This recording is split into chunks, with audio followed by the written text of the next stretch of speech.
The cage had been built for criminals.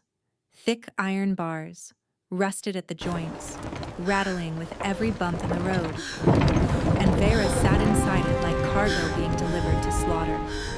Which, she supposed, she was. Around her, the other prisoners had long since stopped crying. 3 healers, all of them older, all of them more experienced. None of them had spoken in hours. They knew what waited at the end of this road just as well as she did. The Alpha King's dragon. Whispers had reached even the poorest villages.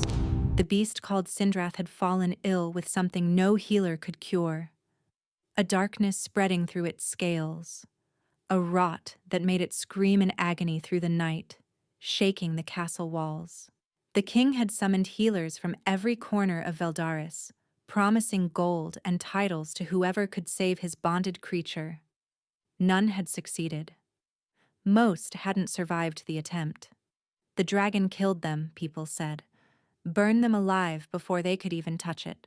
And now the king was desperate enough to empty the prisons, to drag out anyone with even a whisper of healing ability and throw them at the problem. Vera pressed her forehead against the cold bars, watching the castle grow larger on the horizon.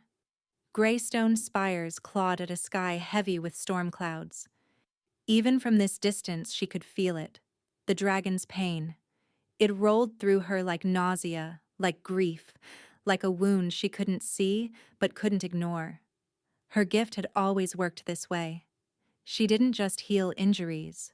She felt them, absorbed them, carried them in her own body until the patient was whole. No one knew this about her. No one could know. Because healers who took pain into themselves were considered cursed, tainted, dangerous. The kingdom had burned such healers at the stake a century ago, calling their magic a corruption that spread like disease. If anyone discovered what she truly was, death by dragon would be the merciful option. The cart lurched to a stop. Guards shouted. The other prisoners whimpered as the cage door swung open. Out! All of you. Vera stepped into the courtyard and immediately felt her knees weaken. The dragon's agony hit her like a physical blow, so intense she nearly vomited. Somewhere deep beneath this castle, Synindrath was screaming without sound, and she was the only one who could hear it. Line up, a soldier barked. You'll be taken to the beast one at a time. Succeed, and you earn your freedom plus a reward beyond imagination. Fail. He didn't finish. He didn't need to. The first healer, a gray-haired woman with trembling hands, was led away. Vera counted the minutes in her heartbeat. 7 minutes later, a roar shook the ground beneath her feet. The soldiers exchanged glances. One of them made a mark on a parchment. The gray-haired woman did not return. The second healer went. Then the third. Neither came back. And then, there was only Vera. The soldier looked at her with something like pity. You're young, he said quietly. Probably never even healed anything larger than a barn cat. This is a waste. Vera said nothing. What could she say? That she'd healed her dying mother by taking the lung sickness into her own chest, coughing blood for 3 weeks while her mother recovered? That she'd saved a child from poison by letting it burn through her own veins, nearly stopping her heart? That she understood suffering in ways no ordinary healer ever could? None of it would matter if Synindrath killed her before she could even try. Move, the soldier said, shoving her toward the stone stairs that descended into darkness. The king is watching. The cavern beneath the castle reeked of sulfur and rot. Vera descended the stairs slowly, her bare feet silent on cold stone. Torches lined the walls but did little to push back the shadows. And somewhere ahead, breathing in ragged, pained gasps, waited the creature that had killed every healer before her. The pain intensified with each step. By the time she reached the bottom, tears were streaming down her face, and she hadn't even seen the dragon yet.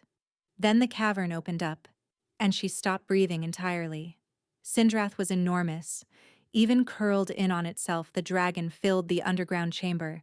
its scales, once gleaming obsidian, now mottled with patches of gray decay. Chains thick as tree trunks bound its legs, its wings, and its neck. And its eyes, gold and ancient and filled with unimaginable suffering, fixed directly on her. A sound escaped the beast, not a roar, a whimper. Vera's heart shattered. "You feel it, don't you?" The voice came from above. She looked up and saw him. Alpha King Valdric stood on a stone balcony overlooking the cavern, arms crossed, expression unreadable.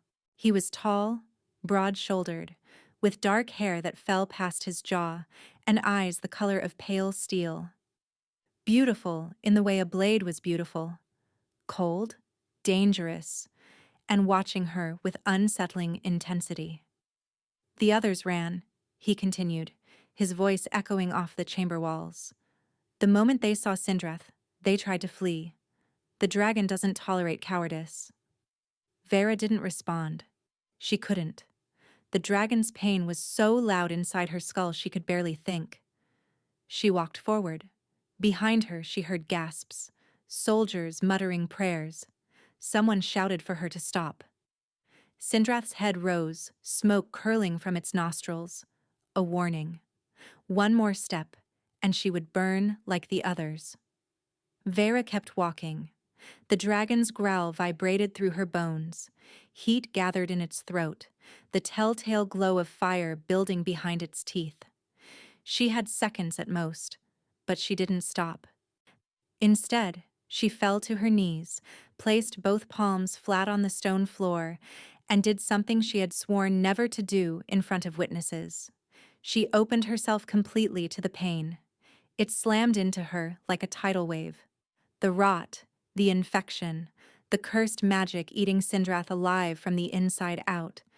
She screamed as it tore through her body, as her veins turned to fire, as her vision went white with agony. And then she pushed. Healing energy flowed out of her in a golden wave, sinking into the stone, traveling toward the dragon like light chasing shadows. Synindrath roared, but not in anger. In shock. In relief. The gray patches on its scales began to shrink. Vera couldn't see it. She was too busy dying. The curse, whatever dark magic had poisoned the dragon, was now inside her. She could feel it spreading through her chest, wrapping around her heart, squeezing. This wasn't ordinary dark magic. It was designed to maintain a connection, a tether between the dragon and whoever had cast it. And now that tether had latched onto her as well. Enough! Strong hands grabbed her shoulders, yanking her back. The connection broke. Vera collapsed sideways, gasping, convulsing, her body trying to reject the darkness she'd absorbed. Through blurring vision, she saw Synindrath rise. The dragon's scales gleamed again, pure obsidian, healthy. Its eyes found hers and something passed between them. Recognition. Gratitude. A bond she didn't understand. Then she saw the king standing over her, his cold facade cracked, something almost like fear in his expression. "What are you?" he demanded. Vera couldn't answer, couldn't speak, could only shake as the stolen curse burned through her blood. The last thing she heard before unconsciousness claimed her was his voice, cutting through the chaos of shouting soldiers and roaring dragon. "She will be my bride." Vera woke to silk beneath her cheek, and pain still echoing in her bones. For a long moment she didn't move, couldn't move. Her body felt hollowed out, scraped raw from the inside. The curse she'd absorbed from Synindrath had faded to a dull ache, but it wasn't gone. She could feel it coiled somewhere deep in her chest, dormant but present. Waiting. She'd never taken something this dark into herself before. Didn't know what it would do to her. "You've been unconscious for 2 days." She opened her eyes. The room was unlike anything she'd ever seen. High ceilings painted with murals of dragons in flight. A canopied bed larger than her entire childhood home. Windows that overlooked snow-capped mountains beneath a gray sky. And sitting in a chair beside her bed, watching her with those unsettling ice-colored eyes, was the Alpha King. Vera tried to sit up. Her arms gave out immediately. "Don't," Valdric said flatly. "You nearly killed yourself saving my dragon. Moving too quickly will only make it worse." "Your dragon," Vera managed, her voice cracked and weak, "is Synindrath. Healed. Completely." Something flickered across his face. "The court physicians can't explain how you survived. The curse should have killed you the moment you absorbed it. And yet here you are." Vera closed her eyes. Relief washed through her, warm and overwhelming. She'd done it. She'd actually saved the creature, which meant she was free. The soldier had promised, succeed and earn your freedom. She could go home, could disappear before anyone discovered the truth about her abilities. "There's been a change of plans," the king said, as if reading her thoughts. Her eyes snapped open. "You will not be leaving." Valdric's voice was matter-of-fact, empty of cruelty but also empty of warmth. "I've announced our betrothal to the court. The wedding will take place in 1 week." The words didn't make sense. Couldn't make sense. "What?" "You healed Synindrath," he continued. "No one else could. That makes you valuable, irreplaceable." "That makes me a healer," Vera said slowly, her pulse beginning to race. "Not a bride. In this kingdom, the dragon chooses the queen." Quiet hung between them, heavy and expectant. "I don't understand," Vera whispered. Valdric stood, moving toward the window. With his back to her, he seemed less a king and more a shadow, outlined by pale light. "Synindrath is bonded to my bloodline," he said quietly. "Has been for generations. The dragon chooses who the king will marry. Always has. My father's bride, my grandfather's bride. Every queen in Veldara's history was chosen by the dragon first." He turned to face her. "When you healed Synindrath, when you took its pain into yourself, you formed a connection. The dragon has chosen you." Vera shook her head. "I didn't ask for this. I don't want to be queen. I just want to go home." "There is no home to return to," Valdric said, his tone unchanged. "Your village was burned 3 months ago. Raiders. There were no survivors." The words hit her like a physical blow. She stared at him, waiting for him to take it back, to say it was a mistake. He didn't. "I had my men investigate," he continued. "You have no family, no ties, nothing waiting for you outside these walls." Vera felt tears building but refused to let them fall. Not in front of him. Not in front of this cold, calculating man who was rearranging her entire existence like pieces on a game board. "So I have no choice," she said quietly. "You have a choice." Valdric walked back to her bedside, looking down at her with an expression she couldn't read. "Marry me and live as queen. Refuse and—" He paused. "I won't force you. But you should know that what you did in that cavern, the way you healed Synindrath, that's not ordinary healing magic. The court saw it. The soldiers saw it. By now, half the kingdom has heard whispers." Her blood ran cold. "People are asking questions," he finished. "Dangerous questions. About what kind of healer can absorb a curse meant to kill a dragon and survive." "You're threatening me." "I'm protecting you." His voice hardened. "Marry me, and no one will dare touch you. No one will investigate. No one will drag you before a tribunal and demand to know if your magic is the kind that got healers burned 100 years ago." Vera stared at him, her chest tight with fear and fury and something else she couldn't name. "What do you get out of this?" she asked. "Beyond the dragon's approval. Why would you want a wife you don't know? A prisoner dressed in silk?" His mask slipped for just a moment, a crack in his composure, something almost vulnerable, before it disappeared behind ice. "I need an heir," he said simply. "The bloodline must continue. Beyond that," he stepped back. "I want nothing from you. We will share a title, We will share a castle. We will share nothing else. You will have chambers, servants, freedom to do as you wish. I will not visit you. I will not burden you with expectations of affection." He moved toward the door. "1 week," he said without looking back. "Rest. Recover. And then we wed." The door closed behind him. Vera lay in the enormous bed, surrounded by luxury she'd never imagined, in a castle she couldn't leave, betrothed to a king who wanted nothing but her existence. And somewhere deep in her chest, coiled around her heart like a sleeping serpent, the curse she'd stolen from Synindrath stirred. The wedding was a spectacle. Vera stood at the entrance of the great cathedral, draped in white silk and silver thread. Her hair braided with pearls she'd never be able to afford in 10 lifetimes. The gown weighed more than she did. The crown they'd placed on her head felt like a shackle. And beyond the massive oak doors, 1,000 nobles waited to watch a prisoner become a queen.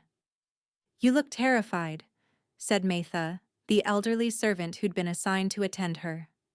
The woman's voice was kind, but matter-of-fact. "Try not to let them see it. Nobles smell fear like wolves smell blood." "I am terrified," Vera admitted quietly. "Good. Means you're not stupid." Mitha adjusted the fall of her veil. "The stupid ones don't last long in this court." The doors groaned open. 1,000 faces turned toward her. Vera felt their gazes like needles, piercing, assessing, hungry for weakness. Whispers slithered through the cathedral, echoing off vaulted ceilings painted with images of dragons and kings. "That's her? The healer from the prisons? Look at her. Common as dirt. They say she used dark magic on Synindrath. Unnatural magic. The king has lost his mind." Vera kept her eyes forward. At the end of the impossibly long aisle, Valdric stood waiting, dressed in black and silver, his expression carved from stone. Beside him, visible through the massive windows behind the altar, Synindrath perched on the cathedral's outer battlements. The dragon's eyes found hers. Warmth flooded her chest, unexpected and comforting. The creature's presence felt like a hand steadying her shoulder, guiding her forward. She walked, step by step, ignoring the whispers, ignoring the hostile stares from noblewomen in elaborate gowns who'd clearly expected to be standing where she stood. One woman in particular caught her attention, tall, raven-haired, beautiful in a sharp and dangerous way. She watched Vera with undisguised hatred. The ceremony passed in a blur. Vows spoken. Rings exchanged. Valdric's hand was cold when he took hers, his grip firm but impersonal. His gaze swept over her without truly landing, as if she were a portrait on the wall, rather than a woman before him. "By the ancient laws of Veldaris," the priest intoned, "and by the blessing of Synindrath, guardian of the realm, I pronounce you husband and wife, alpha and queen, bonded until death." The crowd did not cheer. The pause lengthened, thick with resentment. Then Synindrath roared. The sound shook the cathedral, rattling the stained glass windows, sending nobles stumbling backward in fear. But it wasn't a roar of anger. It was proclamation, approval, the dragon's blessing, given for all to witness. Slowly, reluctantly, the nobles began to kneel. Valdric finally looked at her. His guard dropped for just a moment, revealing something unreadable beneath. "They'll hate you for years," he murmured, low enough that only she could hear. "But they'll never dare harm you. Synindrath won't allow it." It wasn't comfort, but it was protection. And Vera realized with a strange twist in her chest that protection might be enough. The wedding night arrived with all the weight of an executioner's axe. Vera sat on the edge of an enormous bed in chambers she'd been told were now hers, connected to the king's rooms by a single door. A door that remained firmly closed. He'd said he wouldn't visit her, wouldn't burden her with expectations. But tradition demanded consummation. The court would expect proof. Servants would whisper if the king never entered his bride's chambers. An hour passed. Then 2. The door remained closed. Vera should have felt relieved. Instead, she felt strangely hollow, alone in a castle full of people who despised her. Married to a man who wanted nothing to do with her. Bound to a dragon whose curse still coiled inside her chest, stirring restlessly with each passing day. A knock at the door made her jump. Not the connecting door. The main entrance. "Enter," she called, her voice steadier than she felt. The door opened and Valdric stepped inside. He'd changed from his wedding clothes into simpler attire. Dark trousers, a loose white shirt unlaced at the throat. His hair was damp, as if he'd recently bathed. He looked almost human like this. Almost approachable. Almost. "I won't touch you," he said immediately, closing the door behind him. "But I need to be seen entering your chambers. The servants talk. The court listens." Vera nodded slowly. "How long do you need to stay?" "An hour should suffice." He moved toward a chair near the fireplace, lowering himself into it with the careful movements of someone carrying invisible weight. "You can sleep if you wish. I'll leave before dawn." She should have taken the offer, should have climbed into bed and turned her back on this strange, cold king who'd upended her entire existence. Instead, she heard herself ask, "Why did you choose this? A marriage in name only. You could have any noblewoman in the kingdom." Valdric was quiet for a long moment, staring into the fire. "Synindrath chose you," he said finally. "Not me. But you could have refused, ignored the dragon's choice. You're the king." "No." His voice was flat. "I couldn't." Something in his tone made her pause, a heaviness that went beyond politics or tradition. "The bond between dragon and king," he continued, still not looking at her. "It's not symbolic. It's not ceremonial. It's real. Synindrath's health is tied to mine. When the dragon sickened, He stopped. His jaw tightened. "You felt it too," Vera whispered, understanding dawning. "The pain. You felt what Synindrath felt." Valdric's silence was answer enough. "That's why you were so desperate to find a healer," she continued. "It wasn't just about saving the dragon. You were dying too." His eyes finally met hers. In the firelight, they looked less like ice and more like steel. Hard, but not cold. Guarded, but not empty. "When you healed Synindrath," he said quietly, "I felt that too. The moment the curse lifted. The moment I could breathe again." He paused. "I owe you my life. This marriage, this crown, this protection. It's the only repayment I can offer." Vera stared at him, a warmth blooming in her chest. He wasn't cruel. He wasn't using her. He was a man bound to a creature's fate, trying to survive the only way he knew how. Just like her. "The curse," she said carefully. "The one that was killing Synindrath. Do you know where it came from?" Valdric's expression shuddered. "No." He was lying. She could feel it the same way she felt pain, radiating off him like heat from a wound. But she didn't push. Not yet. "1 hour," she said softly, turning toward the bed. "I'll try to sleep." She didn't sleep, and when she heard him leave just before dawn, his footsteps careful and quiet, she pretended she hadn't noticed how long he'd lingered at her door before finally walking away. The weeks that followed settled into an unexpected rhythm. Valdric kept his promise. He didn't visit her chambers again. They saw each other only at formal dinners, council meetings where she was required to sit silently at his side, and the occasional public appearance where they stood together like statues carved from the same cold stone. But something changed. It started small. A book left outside her door, a collection of healer's journals from the Royal Library with a note in his handwriting. "You seemed interested in the botanical gardens. These might help." then fresh herbs delivered to her chambers, rare specimens she'd mentioned wanting to study. A healer's kit crafted from silver and obsidian, finer than anything she'd ever owned, gifts without explanation, kindness without acknowledgement. And then Synindrath started visiting. The first time, Vera nearly fainted. She'd been walking through the gardens when a shadow blocked the sun, and suddenly the enormous dragon was landing on the lawn before her, folding its wings and lowering its great head to her level. "Hello," she'd managed weakly. Synindrath had huffed, a sound almost like laughter, and pressed its snout gently against her palm. After that, the dragon came daily, would find her wherever she was in the castle and simply stay, coiled nearby while she read, walking beside her through corridors, sending servants scattering in terror, curling around her protectively when she sat in the gardens. "The dragon has never bonded with anyone outside the bloodline," Matha told her one evening, eyes wide.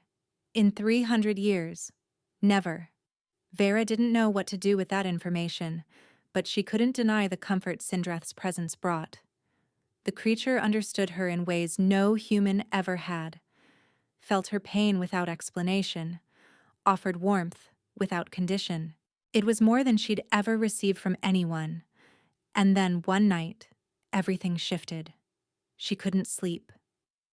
The curse inside her chest had grown more active lately, stirring with increasing frequency, sending jolts of pain through her body at random moments.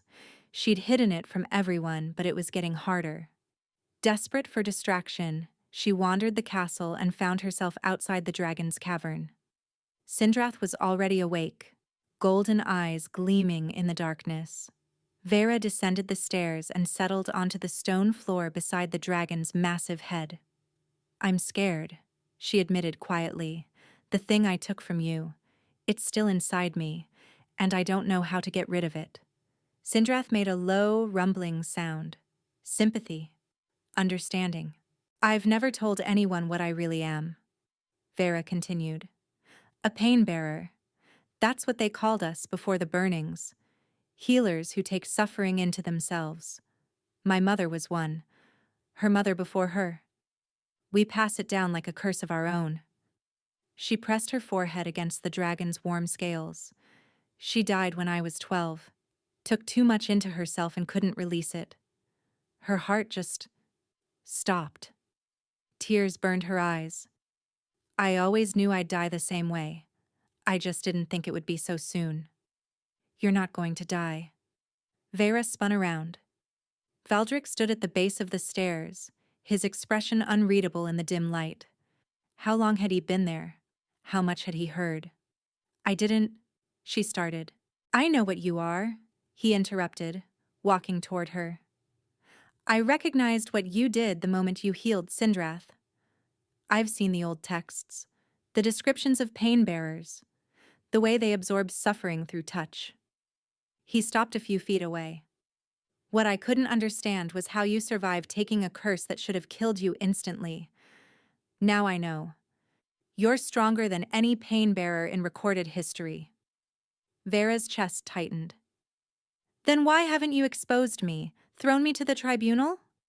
"Because you saved my life." His voice was fierce, almost angry. "Because you're the only person who's ever looked at Synindrath without fear. Because—" He stopped, turned away.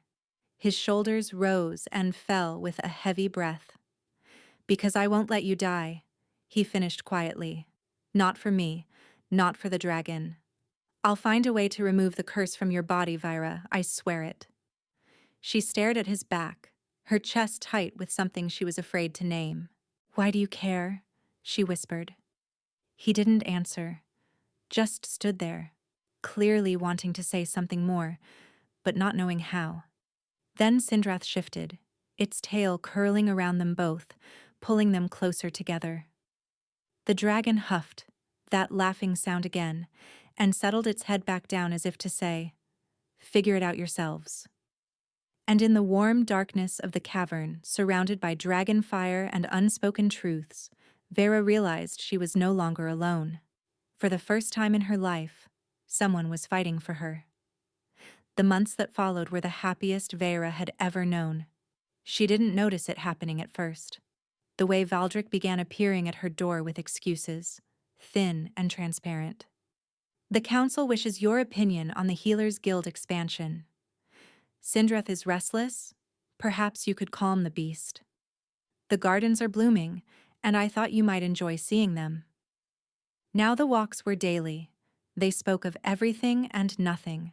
The politics of the realm, which she found surprisingly fascinating. The history of dragon-bonded kings, which he recited with the weariness of a man who'd memorized too many dead ancestors. The herbs she was cultivating in her private garden, which he listened to with genuine interest despite clearly understanding none of it. And sometimes they didn't speak at all, just walked in comfortable silence, Synindrath trailing behind them like an enormous fire-breathing chaperone. "The court is talking," Matha informed her one morning, helping her dress for yet another council meeting. "They say the king has changed, that he smiles now, that he laughs." Vera felt heat rise to her cheeks. "He's simply relaxed. The dragon's health has improved." Matha's knowing look suggested she wasn't fooled. "And the fact that he dismissed Lady Satara from court last week? That had nothing to do with you?" Vera paused. "Who?" "Lady Satara Vorn, the raven-haired beauty who's been glaring daggers at you since the wedding." Matha lowered her voice. "She was meant to be queen, you know, before Synindrath rejected her. Rumor has it she and the king were close." Something cold slithered through Vera's chest. He never mentioned her.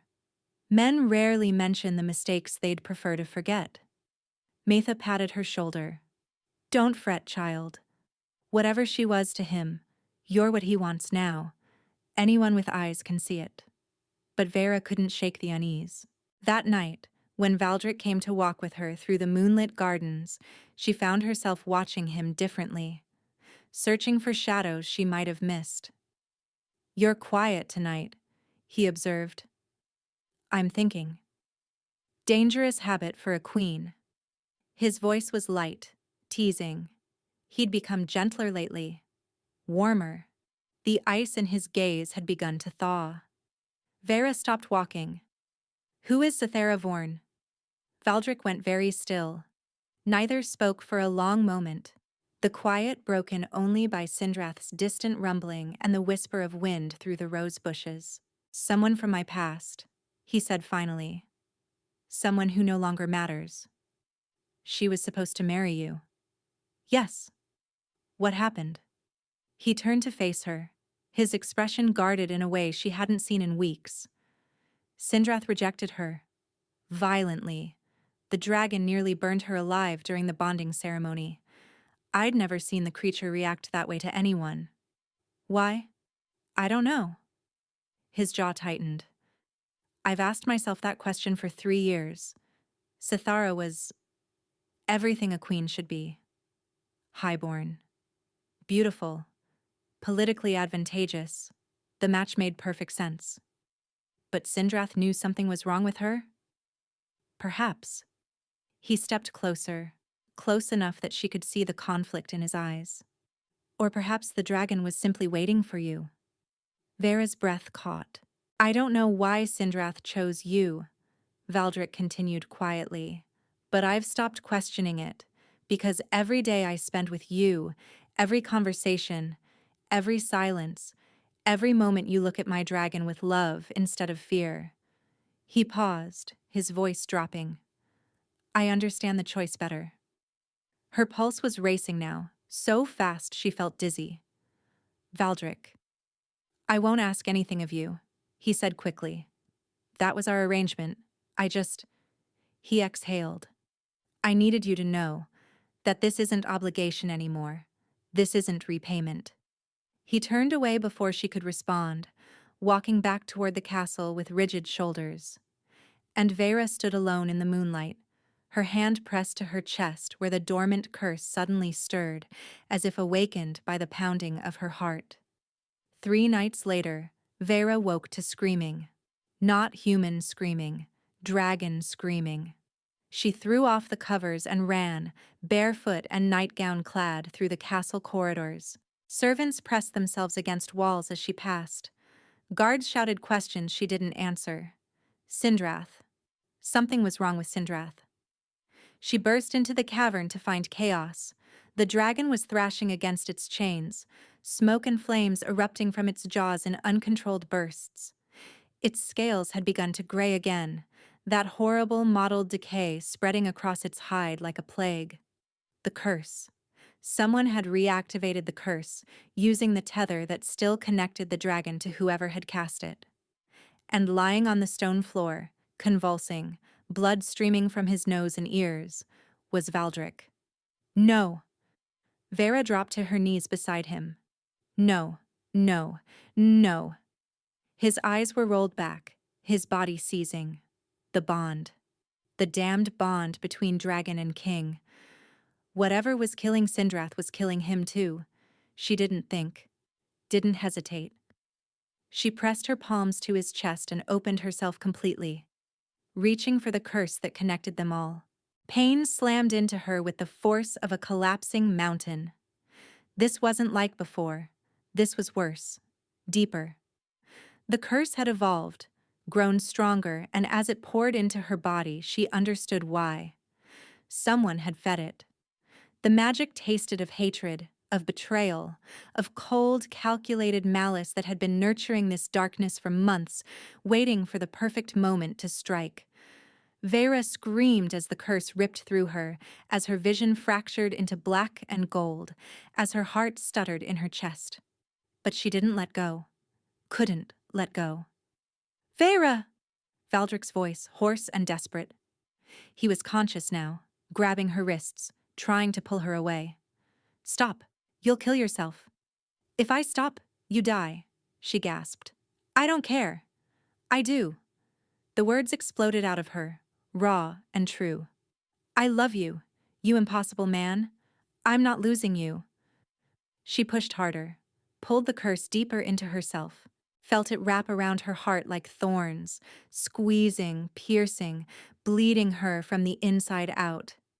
Synindrath's thrashing slowed. Valdric's convulsions stopped, and Vera collapsed.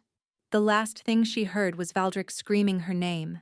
The last thing she felt was his arms catching her before she hit the stone. Then darkness swallowed everything. When she woke, she was dying. She knew it the way she knew her own name. The curse had rooted too deeply this time. It had found her heart, and made a home there. And no amount of healing could undo what she'd done to herself. Don't move. Valdric was beside her bed, his face haggard and his eyes red-rimmed. He looked like he hadn't slept in days. Maybe he hadn't. How long? She whispered. 4 days. His voice cracked. The healers say you won't survive another 4. Vera closed her eyes. So this was it. This was how her story ended. It was worth it, she said softly. Don't. His hand found hers, gripping tight. Don't you dare say that. You're alive. Synindrath is alive. The kingdom. I don't care about the kingdom. He was on his feet now, pacing like a caged animal. I care about you. I need you. And you're lying there telling me it was worth dying? Valdric, I love you. The words exploded out of him, broken and furious.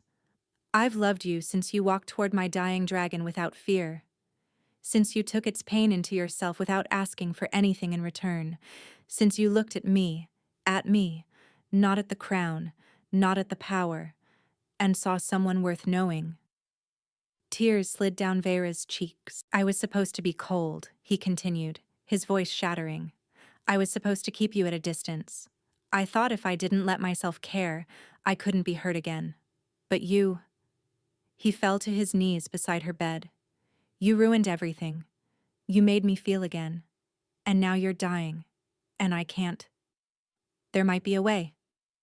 The new voice came from the doorway. Vera turned her head to see an old woman standing there, gray-haired and sharp-eyed, dressed in the robes of a palace healer. Forgive the intrusion, the woman said, stepping inside, but I've been listening, and I believe I know how to save your queen. The old healer's name was Thessaly. I served in this castle 40 years ago, she explained, settling into a chair beside Vera's bed.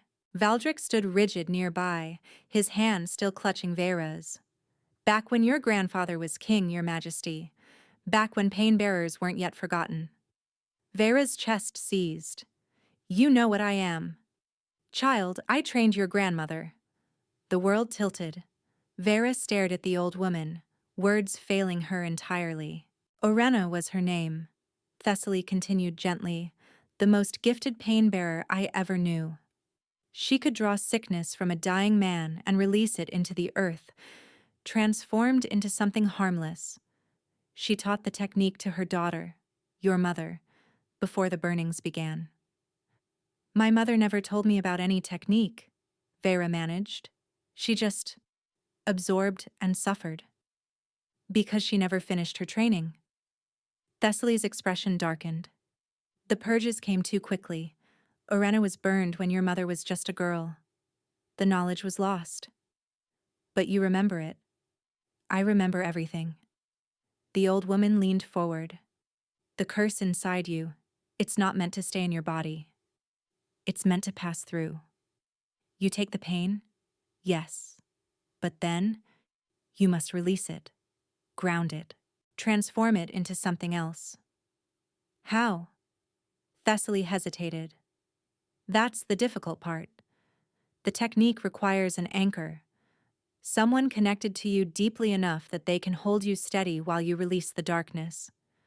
Someone whose bond is strong enough to pull you back if you go too far. Valdric stepped forward immediately. I'll do it. Your Majesty, the risk. I don't care about risk. His voice was steel. Tell me what to do. Thessaly studied him for a long moment, then nodded slowly. The bond between you already exists. The dragon connected you the moment it chose her. All you need to do is strengthen it. How? Complete the mate bond. Thessaly's eyes moved between them. Claim her, fully, body and soul. Let Synindrath witness it. The dragon's fire will burn away the curse as it passes through her, but only if the bond is absolute. Vera felt heat flood her cheeks. We've never. I know. Thessaly rose. You have until midnight. After that, the curse will reach her heart completely, and no bond will be strong enough to save her. She left them alone. The silence that followed was deafening. Vera, Valdric started. I need to tell you something first. She struggled to sit up, ignoring the pain that lanced through her chest. Before you decide anything, before you bind yourself to me permanently, there's nothing you could tell me that would change my mind. I might have killed someone. He stopped. Vera forced herself to meet his eyes. Before the prisons, before any of this, there was a man in my village, Corvin.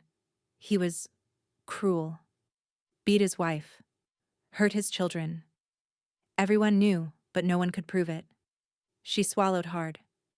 One night, his wife came to me, bleeding, broken, begging me to save her. I healed her, took her pain into myself, and I felt everything he'd done to her. Every blow. Every cruelty. Tears fell freely now. I found him afterward, drunk in the tavern. And I touched him. I didn't mean to.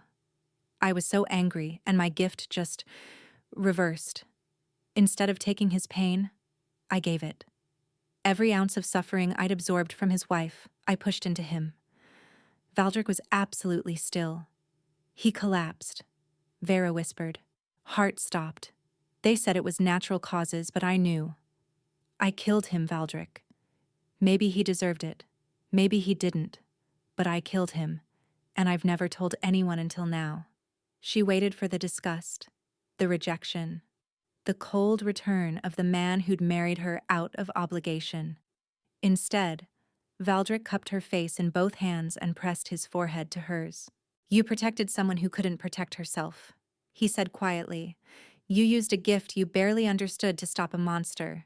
That's not murder, Vera. That's justice. The kingdom would call it dark magic. They'd burn me if they knew. Then the kingdom will never know. His thumbs brushed away her tears. Your secrets are mine now. Every shadow you carry, I carry with you. He pulled back, his eyes blazing with something that made her breath catch. I love you, he said. The healer who takes pain, the woman who walks toward dragons, the queen who doesn't know she's already saved me 100 times over. I love all of you. Even the monster? Especially the monster. His voice dropped. Because I have monsters of my own. What happened next changed everything. Valdric carried her to the dragon's cavern, ignoring her protests that she could walk.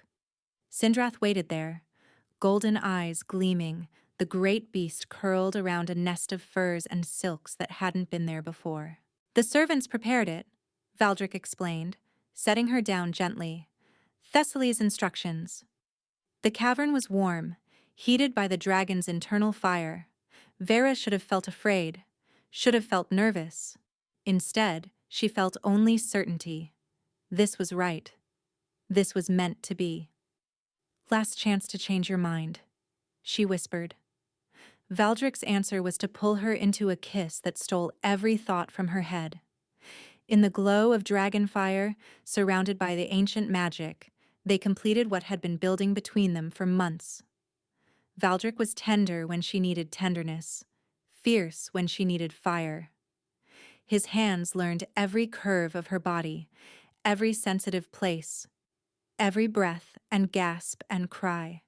And when he finally marked her, teeth sinking into the junction of her neck and shoulder, she felt the bond snap into place like a key turning in a lock.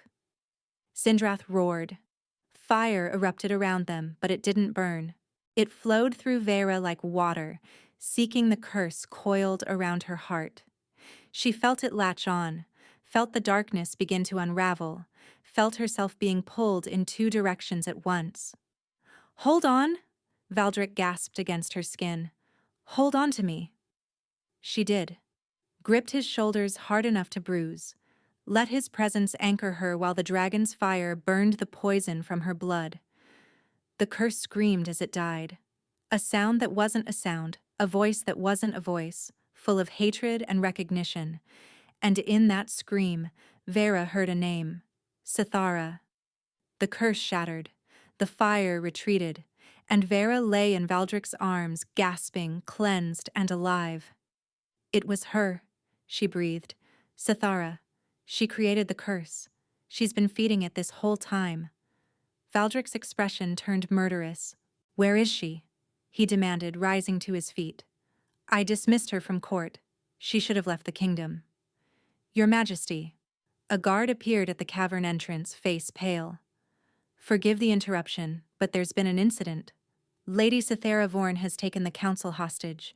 She used dark magic to breach the wards. She's demanding to speak with you.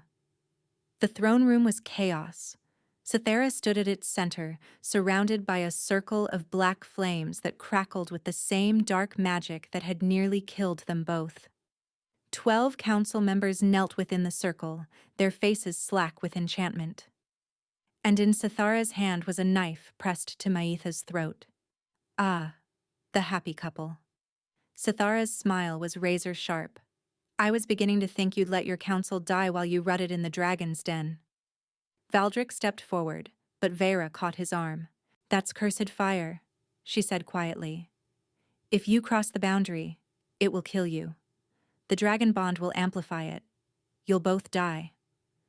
Then what do we do? Vera studied the flames, feeling their heat, their malice, their hunger.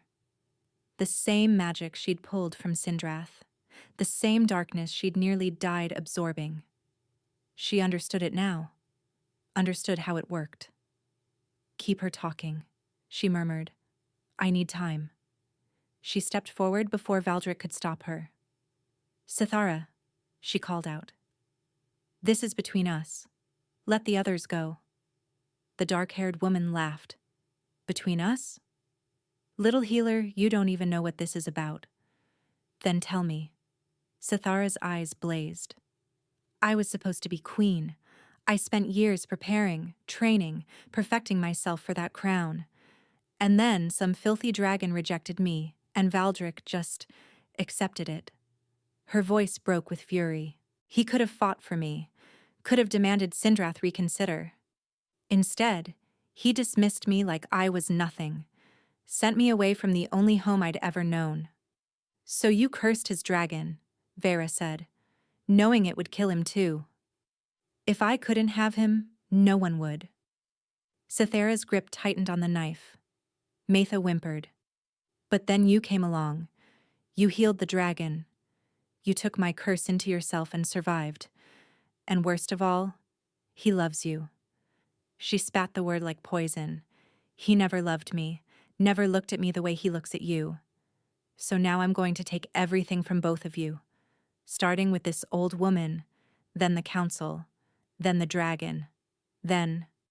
You talk too much. Vera moved. She'd been gathering power while Sathara ranted, pulling energy from the stone beneath her feet, from the air around her, from the mate bond still singing in her blood.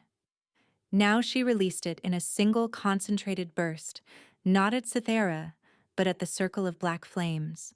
The fire screamed, the same sound she'd heard when the curse died inside her. It recognized her, feared her, tried to resist. She pushed harder. "What are you doing?" Sathara shrieked. "Taking your pain," Vera said through gritted teeth. "Transforming it, just like my grandmother taught me." The flames began to change color. Black fading to gray, gray fading to white, white dissolving into pure golden light. "No." Sathara raised the knife. Synindrath crashed through the throne room ceiling. Stone and glass exploded everywhere. The dragon landed directly on Sathara, one massive claw pinning her to the ground, the knife clattering harmlessly away. The remaining flames died instantly. Vera collapsed to her knees, spent but victorious. Valdric was beside her immediately, pulling her into his arms. "You impossible woman," he breathed against her hair. "You beautiful, terrifying, impossible woman." She laughed weakly. "Couldn't let her hurt Matha." "You could have died." "But I didn't." She pulled back to look at him. "I'm not going to die, Valdric.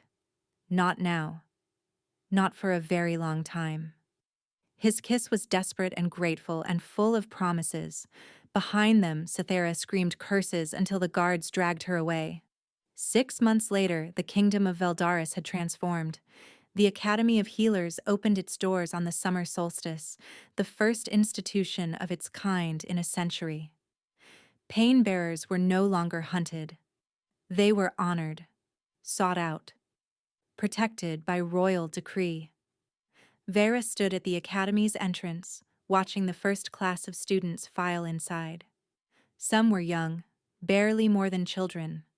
Others were old, healers who'd hidden their gifts for decades, finally free to learn without fear. "You're crying," Valdric observed, sliding an arm around her waist. "Happy tears." She leaned into him. "My grandmother would have loved this." "Your grandmother would have loved you." He pressed a kiss to her temple.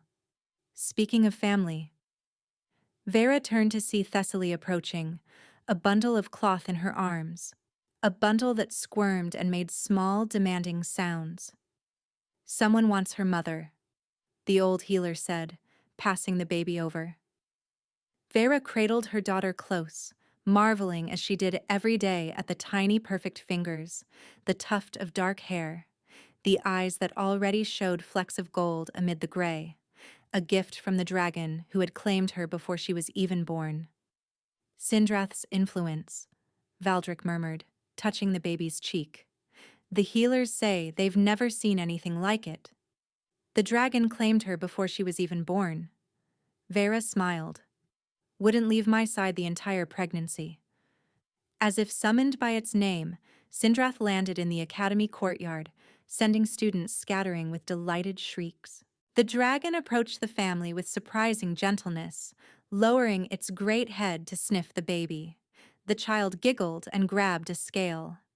"Future Dragon Queen," Thessaly declared, "I've never seen a bond form so young." Valdric pulled Vyra closer, their daughter nestled safely between them. "Will you tell her?" he asked quietly. "About what we went through? About Satara and the curse?" Vyra considered the question.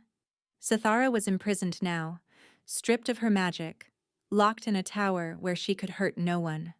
The council had been purged of her allies. The kingdom was healing.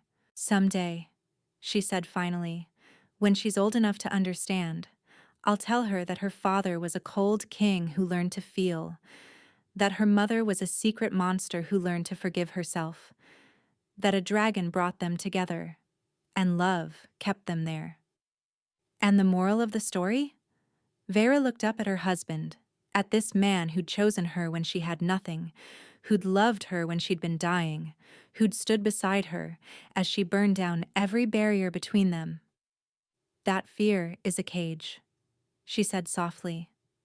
"But love is a dragon. It destroys what tries to trap you.